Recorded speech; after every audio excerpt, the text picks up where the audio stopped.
গাধা যখন রাজা। একদিন এক গাধা খুব দুঃখে বসে কাঁদছিল। সে ভাবছিল, সবাই আমাকে বোকা ভাবে, কেউ আমার কদর করে না।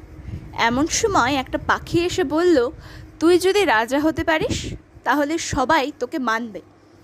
গাধা হা করে বলল, আমি আর রাজা কিভাবে? পাখি বলল, চলো আমি তোর একটা ছবি এঁকে পেছনে সিংহের লেজ লাগিয়ে দিই। সবাই ভাববে তুই অর্ধেক গাধা অর্ধেক সিংহ, সবাই তোকে ভয় পাবে। গাধা তো খুব খুশি। ছবি আঁকা হলো, লেজ লাগলো, সবাইকে দেখানো হলো।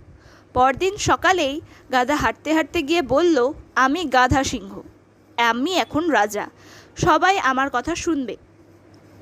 গায়ের কুকুর বেড়াল হাঁস সবাই তো ভয়ে পালালো, কিন্তু একটা বাচ্চা ছাগল দাঁড়িয়ে বলল, এই গাধা রাজা, একটু আওয়াজ করতো দেখি।